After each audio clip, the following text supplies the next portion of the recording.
전능하신 하나님이라는 제목으로 우리가 말씀을 한번 생각해 보겠습니다. 젊은 수도자가 있습니다. 이 사람이 수도원에 가서 수련을 합니다. 몸과 마음을 수련하면서 매일 말씀을 묵상합니다. 그리고 매일 기도합니다. 그리고 매일 노동을 합니다. 자, 이 수련의 시간을 10년을 보냈습니다. 자, 10년을 보낸 다음에 그가 생각합니다. 내가 달라졌는가? 변화되었는가? 라는 것을 생각합니다. 어떻습니까? 10년이면 바뀔 것 같습니까? 달라졌을까요? 자, 이 사람이 곰곰이 생각해 보니까 아무리 생각해도 자기는 10년 동안 말씀을 읽고 기도하고 노동을 해도 아무리 생각해봐도 하나도 변한 게 없은 겁니다. 그래서 내가 10년이라는 시간을 이렇게 수련을 했는데도 불구하고 도저히 달라진 게 없다라는 것을 깨달았습니다. 결국 어떻습니까? 그가 생각하기를 야, 내가 10년 헛세월을 했다. 헛성세월을 보냈다라고 생각합니다. 그래서 그가 낙심해서 선생님에게 묻습니다. 선생님에게 자기의 마음을 그렇게 토로합니다. 선생님, 아무리 내가 애쓰고 노력해도 10년이라는 시간을 보냈음에도 불구하고 제가 깨달음이 없습니다. 여전히 나는 구제불능입니다. 라고 얘기를 합니다. 자, 그러니까 선생님께서 그에게 얘기합니다. 자기가 구제불능이다라는 것보다 더 큰 깨달음은 없다. 라고 제자에게 얘기를 해줍니다. 자기는 전혀 깨달음이 없다라고 얘기했는데 스스로가 구제불능이다라는 것만 알아도 가장 큰 깨달음을 얻었다라고 선생님이 제자를 위로합니다. 자, 우리는 어떻습니까? 우리가 말씀을 읽고 기도하고 노동은 당연히 하고 있잖아요. 삶을 살아가면서 우리 속에 깨달음을 가지고 있습니까? 여전히 나는 왜 이럴까? 참 나 같은 사람도 없겠다라고 생각하진 않습니까? 저는 늘 그렇게 생각합니다. 나같이 치사한 사람도 없겠다. 그죠? 나 같은 치졸한 사람도 없겠다. 목사지만 여전히 되었다함이 없다라고 그렇게 늘 저 자신을 돌아봅니다. 자, 결국 이 얘기를 저도 생각해 보니까요. 이 사람이나 저나 별반 다른 게 없는 것 같아요. 시간이 많이 지났음에도 여전히 그죠? 나는 구제불능이다. 라는 것을 스스로가 인정을 하게 됩니다. 자, 우리가 말씀을 읽으면서 주의 은혜 안에서 우리 자신을 내어놓을 수 있으면 좋겠습니다. 사람은 변화가 됩니다. 그런데 변화의 시간이 다릅니다. 누구나 다 똑같이 1년 지나고 나면 똑같이 변화되고 좋아졌다라고 얘기할 수 있는 사람은 아무도 없습니다. 시간은 똑같이 주어지지만 그 시간이 나의 삶을, 신앙을 변화시켜가는 그 양은 서로가 다 다른 것입니다. 그래서 우리가 서로가 서로에게 손가락질하거나 서로가 서로에게 너 때문이다 라고 얘기하지 않기를 바랍니다. 오늘 간증자가 얘기했잖아요. 동생의 그 사건이 결국 누구 때문이라고 얘기합니까? 나를 하나님께서 변화시켜 가기 위한, 내가 하나님의 말씀을 듣고 그 들려진 말씀대로 살게 하기 위한 하나님의 수고하심이다. 그 수고하심이 내가 아닌 동생에게 있다라고 얘기하는 거잖아요. 그리고 오늘 우리도 정말 나와 같은 사람을 주님께서 건지시고 살리신 이 은혜 안에서 십자가를 바라볼 수 있기를 원합니다. 그리고 항상 하나님 안에서 나는 변화되어져 가고 있다. 나는 새로워져 가고 있다. 나는 주의 말씀 안에서 오늘도 어제와 다른 나다. 그리고 내일은 또 달라져 있을 것이다. 라고 하는 그런 믿음으로 주님 앞에 살아가는 삶이 되면 참 좋겠습니다. 그렇게 우리 스스로가 변화되어 갈 수 있는 그 길을 매일매일 만들어갈 수 있는 삶이 되면 좋겠습니다. 오늘 말씀을 한번 보시기 바랍니다. 욥은 친구들이 자신에게 얘기하는 것을 가지고 이렇게 얘기합니다.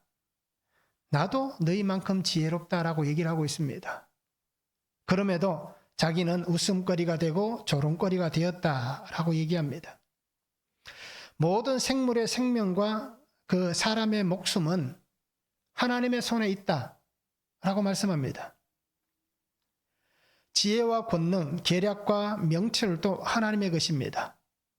그래서 어두운 가운데서 엄밀한 것을 드러내시고 민족들의 흥망성쇠를 주관하신다 라고 오늘 욥기 12장에는 말씀하고 있습니다. 자, 전능하신 하나님 앞에 나아가려면 어떻게 해야 될까요? 첫 번째는 나의 한계를 깨닫고 부르짖는 삶이 되어야 됩니다. 1절에서 6절입니다. 욥이 대답하여 이르되 너희만 참으로 백성이로구나. 너희가 죽으면 지혜도 죽겠구나. 나도 너희같이 생각이 있어 너희만 못하지 아니하니 그 같은 일을 누가 알지 못하겠느냐. 하나님께 불러 아뢰어 들으심을 입은 내가 이웃에게 웃음거리가 되었으니 의롭고 온전한 자가 조롱거리가 되었구나. 평안한 자의 마음은 재앙을 멸시하나 재앙이 실족하는 자를 기다리는구나. 강도의 장막은 형통하고 하나님을 진노하게 하는 자는 평안하니 하나님이 그의 손에 후히 주심이니라 라고 말씀합니다. 자, 욥은 친구들의 말에 대해서 이제 3명의 친구가 한 번씩 다 욥에게 얘기를 했습니다. 그래서 그 친구들에게 대해서 자신의 처지가 지금 볼품없어졌잖아요. 굉장히 비천한 자가 되었습니다. 이 볼품없어진 자신의 모습, 초라해져 있는 자신의 모습, 그리고 자신을 향해서 끊임없이 질책하고 정죄하고 이유가 있지 않느냐.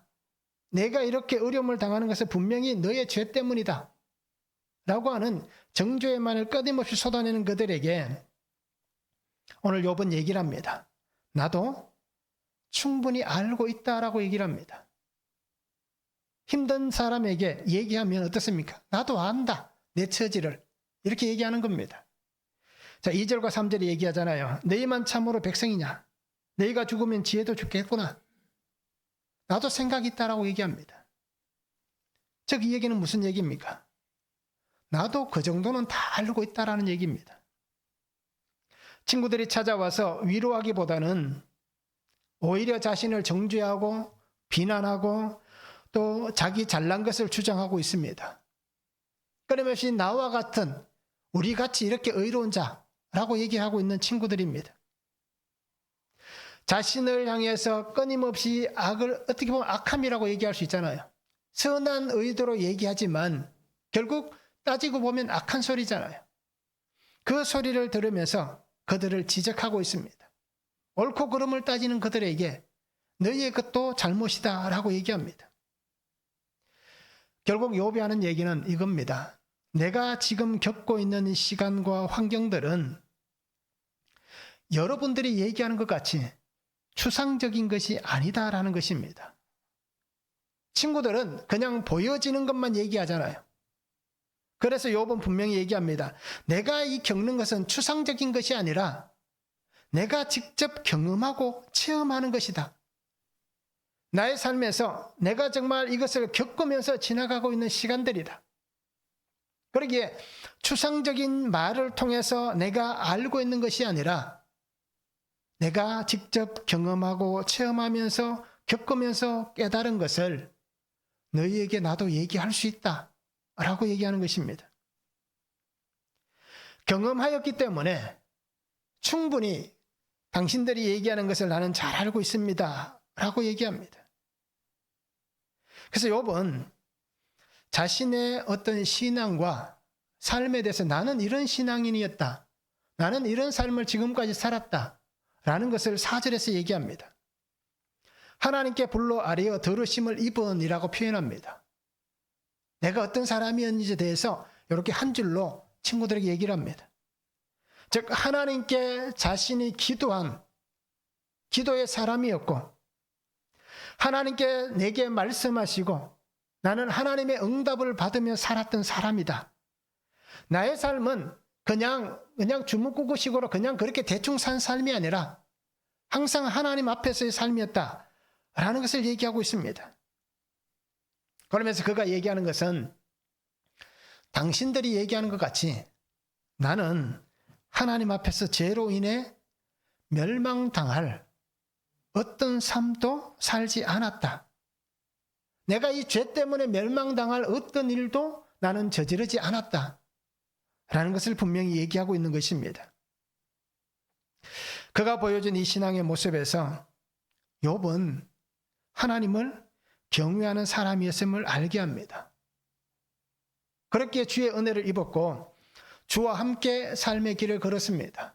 혹시라도 자녀들이 그가 사는 삶에서 하나님 앞에 범죄했을까 싶어서 어떻게 합니까? 아이들의 이름을 따라서 하나님 앞에 번제를 매일 드렸던 사람이잖아요. 자, 그만큼 하나님 앞에서 철저한 신앙의 삶을 살았습니다. 결국 한순간도 하나님을 떠나는 삶의 모습을 보여주지 않았습니다. 어떤 행위도 하지 않았습니다. 요즘 가장 많이 회자되는 얘기가 뭡니까? 우리 국가에 일어난 굉장히 큰 소동이 있잖아요. 그래서 이런 말이 나오더라고요. 아이는 부모의 모습을 보고 자란다고. 그런 얘기가 지금 굉장히 많이 들려집니다. 결국 욥의 모습이 바로 그런 모습입니다. 자신의 신앙의 모습이 보여지는, 그래서 누구에게도 어떻게 보면 신앙 안에서는 누구도 그를 손가락질할 수 없는 그러한 삶을 그가 살아온 것입니다. 그래서 자신의 분명히 얘기합니다.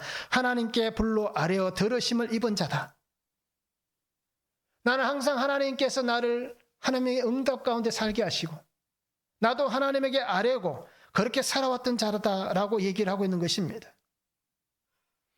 지금 겪고 있는 이 고난이 자신에게 어떻게 일어나는지 정확하게 욥은 알지 못합니다. 아직도 욥은 왜 내가 이런 고난의 길을 걸어가야 되는가? 그리고 과연 하나님께서 계획하시는 일이 무엇인가? 라는 것을 아직 정확하게 알지 못합니다. 그럼에도 그는 그렇게 얘기하는 겁니다. 나는 하나님께 불로 아뢰고 들으심을 입은 자다. 라고 얘기를 하고 있는 것입니다. 그래서 욥은 하나님께서 어떤 계획이 있다 할지라도 하나님이 가지고 계신 이 계획이 있지만 하나님의 계획 가운데에서 지금 나의 모습은 어떤 모습이다라고 얘기합니까? 웃음거리가 되었고 조롱거리가 되었다라고 얘기합니다. 정말 하나님께서 내게 어떤 마음을 가지고 계신지 지금 알지 못하지만 그런데 그 하나님의 마음이 내가 살아가고 있는 이 삶의 자리에서 나는 웃음거리가 되고 조롱거리가 되었다는 겁니다. 웃음거리, 조롱거리는 같은 단어입니다. 세호코라는 단어를 쓰고 있습니다. 비웃음거리가 되었다. 조속거리가 되었다. 조롱하는 또는 농락하다라는 뜻을 가지고 있습니다.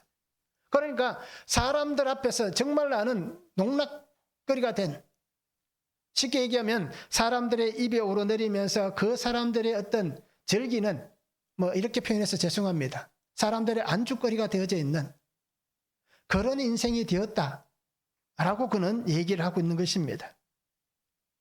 자, 이렇듯 욥은 지금 일어난 이 일들을 통해서 자신의 어떻게 보면 삶의 한계점을 인정하는 겁니다. 아직 하나님께서 내게 하시는 그 뜻이 무엇인지 정확하게 알 수는 없지만 그러나 나의 한계가 분명히 여기까지구나. 내 한계는 여기까지구나. 라는 것을 그가 인정을 하고 있는 것입니다. 그리고 오늘 우리 성도님들이 나의 한계점을 분명히 보시기 바랍니다. 사람마다 자신의 한계가 있습니다. 신앙에도 한계가 있고 삶에도 한계가 있습니다. 그것을 넘어갈 수는 없습니다. 내 힘으로는. 그러나 우리가 주의 은혜를 입게 되면 그 한계를 뛰어넘을 수 있습니다. 왜요? 내가 아닌 하나님께서 나의 속에 그 일을 이루어 가시기 때문에 우리는 그 한계를 주의 권능 안에서, 주의 은혜 안에서 넘어갈 수 있는 것입니다. 그러나 분명한 것은 우리의 한계가 있음을 보시기 바랍니다. 로마서 7장 24절에 바울은 이렇게 얘기합니다. 오라 나는 공고한 사람이로다. 이 사망의 몸에서 누가 나를 건져내랴. 로마서를 쓸 당시에 바울은 어떻습니까? 주의 말씀을 전하면서, 그죠? 어떻게 보면 세계 가운데에 교회를 세우고 죽어가는 한 사람을 살리는 정말 하나님께서 택하신 그 사명자로서 살아가던 삶이었습니다. 그런데 그가 로마에 있는 성도들에게 편지를 하면서 이렇게 얘기합니다. 나는 공고한 사람이다. 즉 나는 멸망하는 사람이다라는 얘기입니다. 나는 죽는 사람이다. 죽을 사람이다라고 얘기를 하고 있습니다. 나를 이 사망에서 건져낼 수 있는 분은 과연 누구인가라는 겁니다. 내가 나 자신을 이 공고함에서 건질 수 없다. 자신의 한계, 바울도 자기의 한계를 분명히 인정하는 겁니다. 예를 들어 우리도 나를 하나님 앞에서 나의 한계를 인정할 수 있기를 원합니다. 나는 다 할 수 있다가 아닙니다. 나는 다 못한다가 맞는 것입니다. 그런데 하나님께서 내게 은혜 주시기에 내가 할 수 있는 것이다. 하나님께서 내게 할 수 있도록 힘을 주시기에 내가 그 일들을 감당해낼 수 있는 것이다. 우리의 육체는 날마다 쇠퇴해 갑니다. 시간이 지나면 낡아질 수밖에 없습니다. 어제 하던 것을 내일 하게 되면 힘들 수 있습니다. 그럼에도 우리는 어떻습니까? 인정하지 않는 거예요. 나는 괜찮다. 60대가 된 사람이 항상 20대, 10대 때를 마음을 갖고 살잖아요. 저도 예전에는 잘 몰랐습니다. 어르신들이 60대, 50대 분들이 어떤 마음을 갖고 사는지 잘 몰랐습니다. 그런데 나이가 이제 50대가 넘어가 보니까 50대인데 50대의 마음으로 사는 게 아니라 그렇죠? 다 똑같은 마음일 거예요. 아직도 삶은 10대, 20대의 마음을 갖고 사는 거예요. 근데 몸은 따라주지 않잖아요. 바로 우리가 그렇게 살아가는 겁니다. 그렇게 나의 한계를 인정하고 하나님을 향하여서 부르짖을 수 있기를 원합니다. 절규할 수 있기를 원합니다. 하나님을 향하여서 원망하는 탄식의 소리가 아니라 하나님께서 나를 이 사망의 몸에서 건져내실 수 있도록 하나님을 향하여서 우리가 슬픔, 아픔의 탄식을 하시기 바랍니다. 하나님의 은혜를 구하는 이 절규의 탄식을 하나님 앞에 할 수 있는 그러한 삶을 우리가 살았으면 좋겠습니다. 이것이 오늘 하나님 앞에, 전능하신 하나님 앞에 나아가는 우리들의 모습이 되어야 되는 겁니다. 욥이 그렇게 하듯이 우리도 그렇게 살았으면 좋겠습니다. 한번 적용해 보시기 바랍니다. 하나님 앞에서 나의 한계를 깨달은 적이 있습니까? 어떻습니까? 신앙의 한계든 삶의 한계든 무엇이든지 내가 살아오면서 정말 하나님 앞에서 나의 한계를 깨달은 적이 있는가? 적용해 보시면 좋겠습니다. 자, 웃음거리와 조롱거리가 되어도 나는 하나님의 사랑 안에 있음을 확신합니까? 사람들에게 웃음거리가 되고 조롱거리가 될 수 있잖아요. 손가락질 당할 수 있잖아요. 자, 그럼에도 나는 하나님의 사랑 안에 있다. 나는 하나님의 사랑을 입은 자다. 나는 그 은혜와 그 사랑으로 살고 있다. 라는 이 확신이 있는지 우리가 한번 적용해 보시면 좋겠습니다. 자, 전능하신 하나님 앞에 나아가려면 두 번째는 말씀을 들을 수 있는 귀가 있어야 됩니다. 7절에서 12절입니다. 이제 모든 짐승에게 물어보라. 그것들이 내게 가르치리라. 공중의 새에게 물어보라. 그것들이 또한 내게 말하리라. 땅에게 말하라. 내게 가르치리라. 바다의 고기도 내게 설명하리라. 이것들 중에 어느 것이 여호와의 손이 이를 행하신 줄을 알지 못하랴. 모든 생물의 생명과 모든 사람의 육신의 목숨이 다 그의 손에 있느니라. 입이 음식의 맛을 구별함 같이 귀가 말을 분간하지 아니하느냐. 늙은 자에게는 지혜가 있고 장수하는 자에게는 명철이 있느니라 라고 말씀합니다. 자, 욥은 자신의 이 비참한 현실을 너의 죄 때문이다 라고 하는 친구들에게 하나님의 뜻을 분별하라 라고 얘기하고 있습니다. 하나님의 뜻을 분별해야 된다. 하나님께서 만드신 이 피조물 가운데에서 하나님은 하나님의 뜻을 분명히 그 속에 내포하고 있다. 그 속에 담아두셨다. 라고 말씀을 하고 있는 것입니다. 그래서 하나님께서 행하시는 일들을 이 모든 피조물, 특히 인간들, 그죠? 우리가 하나님 앞에 있는 그 모습으로 살고 있지만 욥은 이렇게 얘기합니다. 인간을 제외한 다른 모든 피조물들은 다 하나님의 뜻을 알고 있다라고 얘기합니다. 그런데 누구만 모른다고 얘기합니까?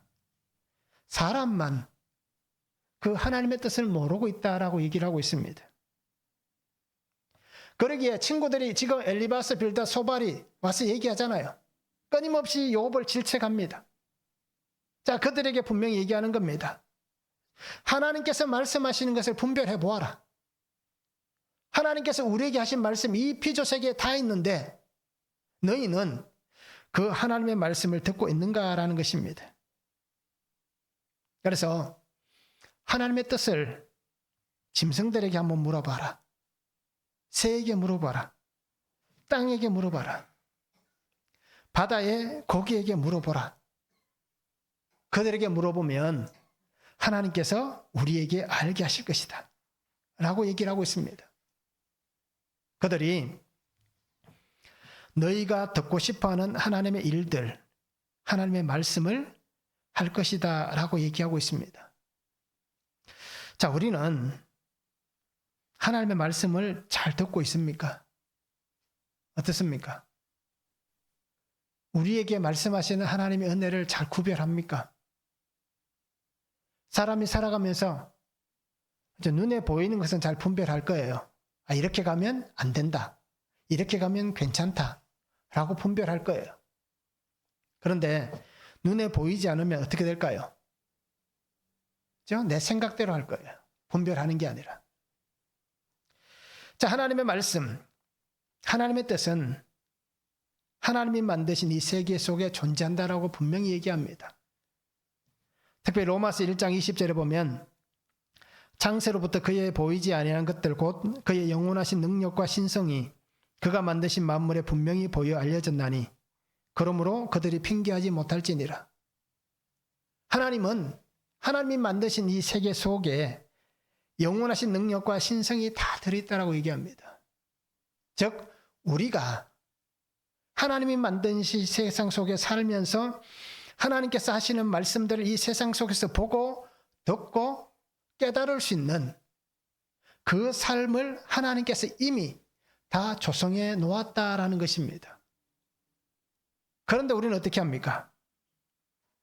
들려지지 않고 보여지지 않으니, 들려지지 않고 보여지지 않는다는 것은 결국 깨닫지 못하니 결국 내가 원하는 대로, 내가 하고 싶은 대로 그렇게 살아가는 것입니다.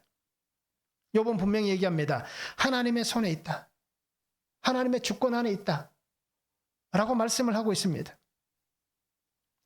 그러기에 하나님을 떠나서는 누구도 자신의 삶을 살아갈 수가 없는 것입니다. 그래서 우리가 신앙인들이 가장 어떻습니까? 많이 하나님에게 얘기하는 게 그거잖아요. 나는 이렇게 하나님을 열심히 믿고 있는데 이렇게 힘들고 저 사람은 하나님도 모르는데 왜 저렇게 잘 되는가? 우리가 제일 많이 하는 게 그 얘기잖아요. 나는 열심히 11조하고 감사헌금하고 또 하나님께서 주신 그 물질을 쪼개서 헌금하고 이렇게 궁핍하게 사는데 저 사람은 하는 것도 아무것도 없는 것 같은데 하나님을 모르는 그 사람은 그냥 돈을 버리듯이 그렇게 그죠? 그렇게 쓰고 산다 라고 얘기하면서 왜 하나님 이렇습니까? 라고 얘기하는 일들이 참 많을 거예요. 왜 그럴까요? 우리도 보여지는 것만 따라가기 때문입니다. 하나님의 주권 가운데 살아가는 삶이다라는 것을 우리가 분명히 고백했으면 좋겠습니다. 그렇게 욥이 얘기하는 것을 잘 보시기 바랍니다. 우리도 들을 수 있는 귀가 열려야 됩니다. 귀는 이렇게 말씀드려서 죄송합니다. 제가 이렇게 생각해 보니까 저에게 가장 맞는 말 같아요. 귀는 장식품이 아닙니다. 그렇잖아요. 두 개가 있어야 되기 때문에 두 개가 있는 게 아닙니다. 한쪽으로 듣고 한쪽으로 흘려보내라고 두 개가 있다라고 얘기하시는 분들이 많잖아요. 그런데 곰곰이 생각해 보니까 귀가 두 개가 있는 것은 한쪽으로 듣지 못하는 것을 다른 한쪽으로 들으라. 말씀하시는 하나님의 그 은혜인 것 같아요. 그러니까 잘 들려지게 하시는 하나님의 배려 같습니다. 그냥 장식품으로 폼을 주기 위해서 좀 더 예뻐지고 좀 더 멋있어지게 하기 위해서 귀를 주신 게 아니라 하나님의 말씀을 들을 수 있는 그 귀를 우리에게 주신 겁니다. 그래서 귀가 하는 역할은 어떻습니까? 나이가 들어가면서 이렇게 청력이 약해질 수는 있어요. 그렇죠? 그러면 귀로 들려지지 않으면 어떻게 또 들어야 될까요? 눈으로 들으면 되는 겁니다. 또 하나님의 말씀을 입으로 들어도 되는 거예요. 그래서 귀라는 것은 어떻게 보면 하나의 모습이지만 우리가 들을 수 있는 방법은 많습니다. 그러니까 우리가 나이가 들어가면서 귀가 잘 안 들리는 것은 자연사입니다. 이것을 가지고 우리가 하나님 앞에 하나님 왜 이렇습니까? 라고 얘기할 필요가 없는 거예요. 왜요? 당연한 것이기 때문에. 저도 이렇게 얘기하지만 저도 앞으로 나이가 들어가면서 잘 안 들려질 거예요. 그러기에 우리가 정말 하나님 앞에서 잘 들을 수 있어야 됩니다. 우리의 눈으로도 들어야 되고 우리의 삶으로도 들어야 되고 내가 행하는 모든 행위를 통하여서도 하나님의 말씀을 들을 수가 있어야 되는 것입니다. 그래서 오늘 우리가 중요한 게 있습니다. 내가 듣고 싶은 것만 들어서는 안 됩니다. 사람들은 그죠? 그렇게 얘기하잖아요. 항상 우리가 대화를 나누면 어떻습니까? 자기 듣고 싶은 것만 딱 듣잖아요. 그 중에 제일 많은 게 뭡니까? 아무리 많은 얘기가 있어도 누가 나 욕하는 소리가 딱 들려지면 그죠? 멀리서라도 내 이름이 나오고 나를 욕하는 소리가 기가 막히게 들려지는 것을 잘 압니다. 다른 것은 아무것도 안 듣다가 그냥 내 이름만 나오면 귀가 쫑긋해지는 거예요. 결국 이 얘기는 내가 듣고 싶은 것만 듣고 있다라고 얘기합니다. 솔로몬은 이렇게 얘기합니다. 열왕기상 3장 9절에 보면 듣는 마음을 종에게 주사라고 얘기합니다. 1,000번제를 드리면서 하나님 앞에 기도했잖아요. 그때 하나님께서 무엇을 원하느냐라고 물어볼 때 이 솔로몬은 그렇게 얘기합니다. 하나님께서 내게 듣는 마음을 주시기를 원합니다. 이 백성을 재판할 수 있도록 하나님의 말씀 안에서 바르게 분별하고 바르게 재판할 수 있도록 내게 듣는 마음을 달라라고 그가 그렇게 기도하고 있는 것입니다. 결국 솔로몬도 어떤 얘기입니까? 내가 하나님의 뜻을 잘 분별할 수 있도록 분별할 수 있는 은혜를 달라라고 얘기하고 있는 것입니다. 오늘 우리가 분명히 기억하는 것은 나를 죽이는 것, 나를 썩게 만드는 것, 멸망시키는 것, 그것은 내가 제대로 듣지 못하고 분별하지 못하기 때문입니다. 분별의 은혜가 없으면 우리가 죽어가는 삶이 되는 것입니다. 그러게 오늘 우리는 하나님에게서 들을 수 있는 은혜를 구했으면 좋겠습니다. 잠언 20장 12절에 이렇게 말씀합니다. 듣는 귀와 보는 눈은 다 여호와께서 지으신 것이다. 그죠? 듣는 귀, 보는 눈, 하나님이 지으신 것입니다. 그렇게 하나님에게 우리가 구할 수 있기를 원합니다. 하나님의 말씀을 들을 수 있고 볼 수 있는 그런 삶이 되었으면 좋겠습니다.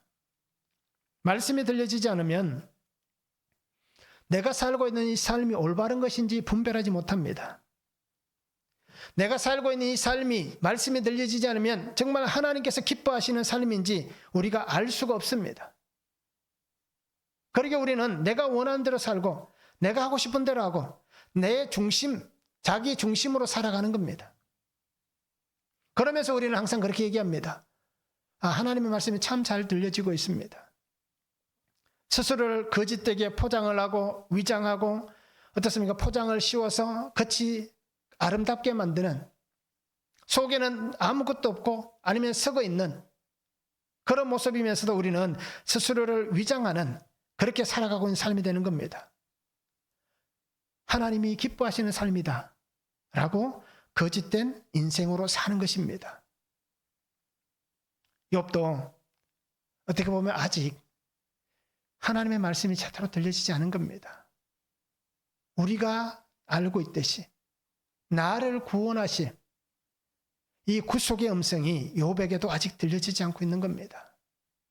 그러니 아직도 그렇게 얘기하는 겁니다. 그래서 욥은 정말 나를 살리시는 하나님의 참마음 그것이 모르는 겁니다. 그것을 모르고 있는 겁니다.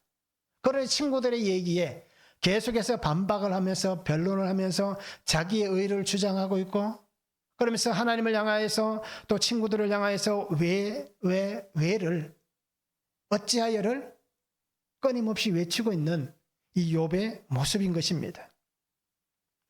요한복음 5장 25절에 이렇게 말씀합니다. 진실로 진실로 너희에게 이르노니 죽은 자들이 하나님의 아들의 음성을 들을 때가 오나니 곧 이때라. 듣는 자는 살아나리라 라고 말씀합니다. 욥도 이 구속의 은혜가 들려져야 살아나고, 오늘 나도 이 구속의 은혜가 들려져야 살아나는 겁니다. 우리가 살아날 수 있는 길은 주의 음성이 들리는 것밖에 없습니다. 하나님의 아들의 음성을 들을 때가 오나니 곧 이때라. 듣는 자는 살아나리라 말씀하시는 이 은혜 가운데 살아갈 수 있기를 원합니다.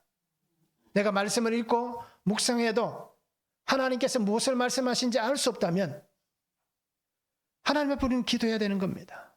주의 말씀이 들려지도록, 십자가의 구속의 음성이 들려지도록.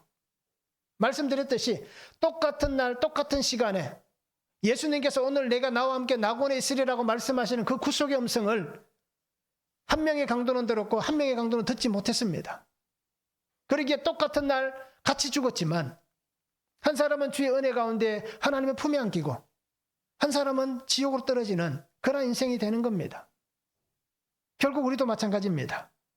구속의 말씀이 들려져야만, 생명의 말씀이 들려져야만 우리가 살아날 수가 있는 겁니다. 그래서 내가 살아야 가정이 사는 겁니다. 내가 살아야 남편이 살고, 내가 살아야 아내가 사는 겁니다. 내가 살게 하기 위해서 하나님은 우리에게 내가 아닌 다른 사람을 통해서 힘들게 할 수도 있는 겁니다. 고난을 줄 수도 있는 겁니다. 아픔을 줄 수도 있는 겁니다. 깨닫게 하기 위해서, 말씀으로 우리의 삶을 해석하게 하기 위해서 그렇게 하시는 겁니다.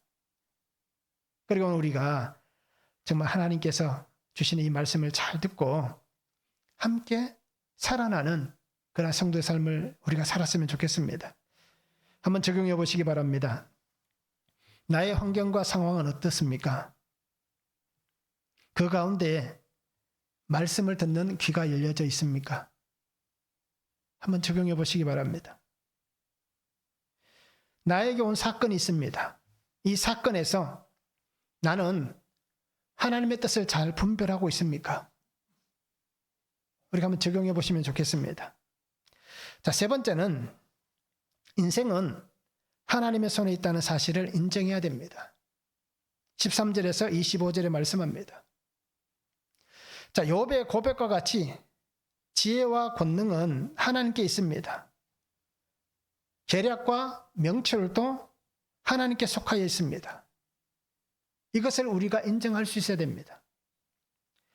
세상의 모든 흥망성쇠는 다 하나님의 손에 있습니다. 욥은 얘기하잖아요. 세우기도 하시고 허물기도 하신다. 이것이 다 하나님의 손에 있다. 왜 그렇습니까? 만드신 분이 하나님이시기 때문입니다. 하나님께서 이 세계를 만드신 창조주이시기 때문에 이 모든 흥망성쇠는 다 하나님의 손에 있다라는 것입니다.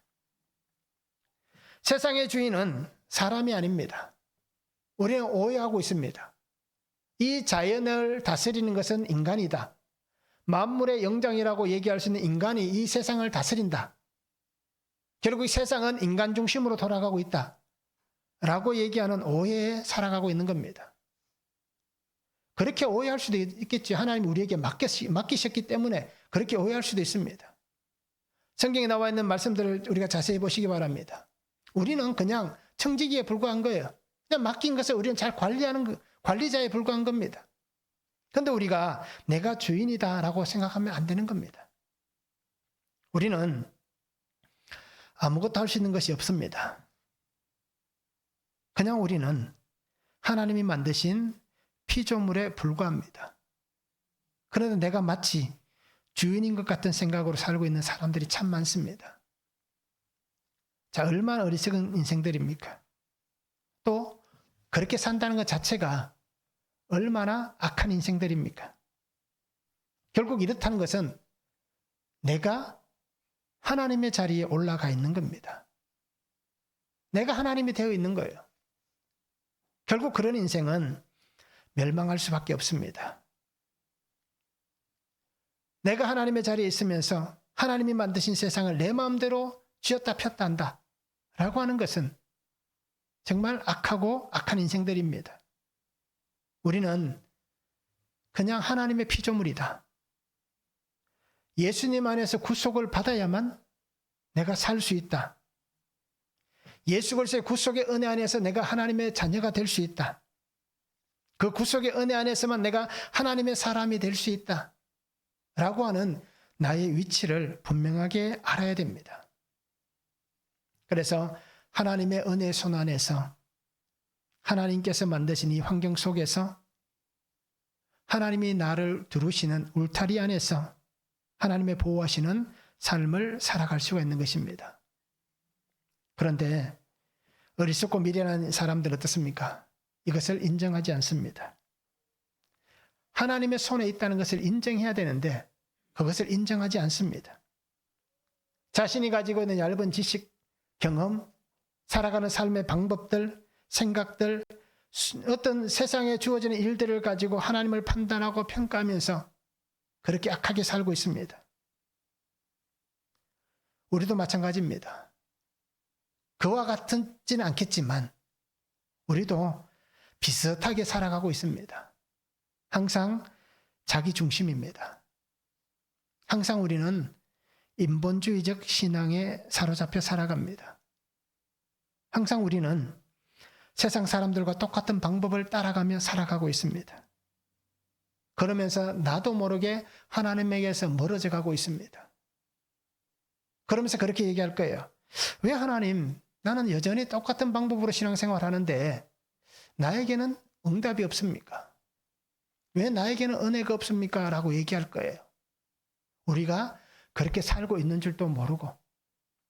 그리고 우리는 하나님 안에서 하나님을 나의 삶에서 제외시키지 않기를 바랍니다. 내가 하나님을 제외시킨다면 하나님도 우리를 제외시키실 겁니다. 그러게 우리가 그렇게 살지 않았으면 좋겠습니다. 그래서 나의 교만과 아집과 모든 악함을 다 내어놓으시기 바랍니다. 로마서 3장 24절에 말씀하잖아요. 그리스도 예수 안에 있는 속량으로 말미암아 하나님의 은혜로 값없이 의롭다 하심 얻은 자 되었다. 나는 주님의 손 안에 있다. 하나님의 은혜가 아니면 나는 살 수 없다. 이것을 인정하시면서 하나님의 주권과 다스리심 가운데 살아가기를 소망하기를 바랍니다. 그래서 날마다 하나님께서 나를 살리실 수 있도록, 하나님께서 나를 새롭게 하실 수 있도록, 그리고 그 은혜 안에서 하나님께서 하나님의 권능 안에 나를 사로잡아 가실 수 있도록, 그래서 하나님께서 내게 역사하신 은혜가 날마다 갑절의 역사하심의 은혜가 있는 그런 축복의 삶을 우리가 함께 살았으면 좋겠습니다. 한번 적용해 보시기 바랍니다. 나의 지식과 세상의 방법으로 하나님의 뜻을 바꾸려고 한 적은 없습니까? 내 방법으로 하나님께서 원하시는 것을 바꾸려고 한 적은 없는가? 한번 적용해 보시기 바랍니다. 나는 인정하는 사람입니까? 어떻습니까? 나는 인정을 잘합니까? 한번 적용해 보시기 바랍니다. 고난이든 감사든 어떤 것이든 하나님의 뜻이다, 하나님의 은혜다, 하나님이 하시는 일이다 라는 것을 내가 인정을 하는지 한번 적용해 보시면 참 좋겠습니다. 우리는 어떤 상황에서도 말씀을 의지해야 됩니다. 말씀을 의지하는 것이 지혜의 근본이신 하나님과 동행하는 삶입니다. 그러기에 말씀을 잘 들을 수 있기를 원합니다. 말씀이 들려지기를 원합니다. 그래서 말씀대로 하나님께서 나를 살리시는 이 은혜 안에서 날마다 믿음으로 승리하며 살아갈 수 있기를 주님의 이름으로 축원합니다. 기도하겠습니다. 사랑의 아버지 하나님, 오늘도 우리에게 주신 말씀을 바라보고 주의 은혜 가운데 나아가기를 원합니다. 성령 하나님, 새 일을 행하여 주시고 항상 주와 함께 믿음 안에 살게 하여 주시옵소서. 전능하신 하나님 앞에 나아가기 위해서 나의 한계를 인정하게 하시고 주의 구속의 말씀이 들려지는 은혜를 주시고 하나님께서 나의 삶 가운데 역사하시는 그 은혜 안에서 하나님의 그 역사하심이 모든 것이 하나님의 그 은혜임을 인정하며 살아갈 수 있는 귀한 성도가 되게 하여 주시옵소서. 그래서 날마다 주와 함께 살기를 원하고 주님 주신 이 삶의 모든 걸음을 홀로 걸어가는 것이 아니라 항상 주와 동행하며 예수 그리스도의 사람으로 살아갈 수 있도록 성령 하나님 은혜 위에 은혜를 더하여 주시옵소서. 감사를 드리며 예수 그리스도의 이름으로 기도하옵나이다. 아멘.